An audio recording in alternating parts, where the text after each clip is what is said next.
Welcome to the Analyzer Fast Cache video and demonstration. In this video we'll talk about Fast Cache and its warm-up. We'll go ahead in the demo, show some analyzer viewing of I/O when Fast Cache is enabled, that I/O when Fast Cache is on the pool, and the I/O as it relates to Fast Cache on the SP, and then we'll talk about some Fast Cache tidbits. Fast Cache works when there's frequent access to a 64K chunk of storage. That 64K chunk will be then promoted into Fast Cache. Subsequent reads and writes are then read from Fast Cache instead of the backend disks. This is advantageous for applications that use log files, as those log files are written to again and again, which means the locality of reference is there to have that stay in Fast Cache, speeding up that access. Fast Cache does not assist with data that is not accessing the same 64K chunk of data. So if there's sequential applications in the environment that are known, those should be segregated in different pools or traditional LUNs even, where you can disable the Fast Cache, so that way you're not wasting Fast Cache being on for those LUNs where it's not really going to help. This is going to help you maximize the benefit of your Fast Cache by having it only enabled on where you know it's going to do the most good. We'll talk a little bit about the Fast Cache warm-up. That is when data is promoted from the hard disk drives up to the Fast Cache. There is an initial warm-up period. This is a one-time operation for a LUN or pool when the access begins. The existing Fast Cache data will slowly retire and be replaced with new promoted data as more data is being accessed. If the access completely changes, the Fast Cache would repeat the warm-up for those new logical areas being accessed. Now we'll go into the demonstration and show how to look at the Fast Cache with Analyzer. Before we can look at the Fast Cache statistics and the metrics, we'll have to go ahead and turn on the advanced metrics. So we'll do that by, after logging into the system, we'll select our system, we'll hover over system, and we'll go to statistics for block. Once we're at the statistics for blocks, we'll go over to the settings section and the customized charts. Here's where we'll see on the top left under general the advanced characteristics, which is not checked off by default.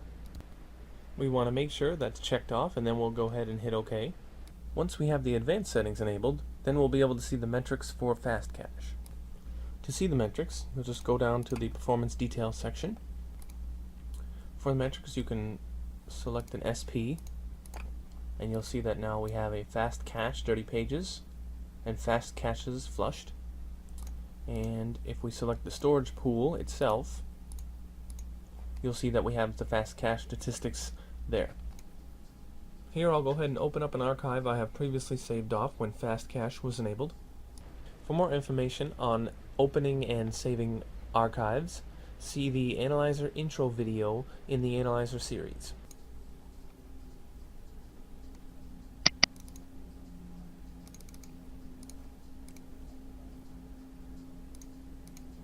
It is easier to see the Fast Cache warm-up, which we're going to look at first, if we look at the beginning of the archive. So I'll set it here for the first half hour. Here we see the performance survey that comes up. Double-clicking any one of the boxes in any one of the columns will bring up that performance detail view. For example, here I'll double-click LUN 0 in the utilization view, and you'll notice it brings up the performance detail view of the utilization for LUN 0. Next, we'll go ahead to the Storage Pool tab and we'll select our disks. The reason I'm selecting disks 0 and 1 is for the fact that if the Fast Cache is turned on at the pool level, then all of the disks are going to show the same information for Fast Cache because they're all in that same pool. So when Fast Cache is working, we'll notice that the disk IOPS are reduced. So here the Fast Cache ramps up from its warm-up period where the disk I/O is higher, and then starts to taper off where the Fast Cache is hard at work and the disk IOPS are reduced, as IOs are now going to the Fast Cache and not the disks on the back end. Here we'll select the storage pool 0, and we're selecting Fast Cache read hits and Fast Cache write hits. Any reported statistics here would be for all LUNs sharing the same pool. For traditional LUNs, Fast Cache statistics will be available within the regular metric list when the LUN is selected in the LUN or storage pool views. Here we see the warm-up period where the fast cache write hits and read hits are increasing from warm-up until the fast cache is hard at work and it starts to taper off.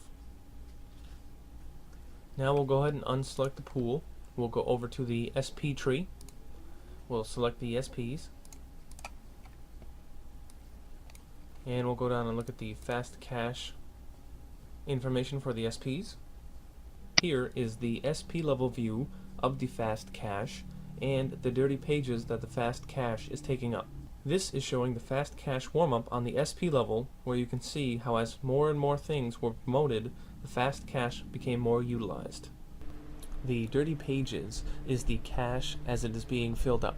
So here you can see as the cache is being more filled up, there is more and more dirty pages.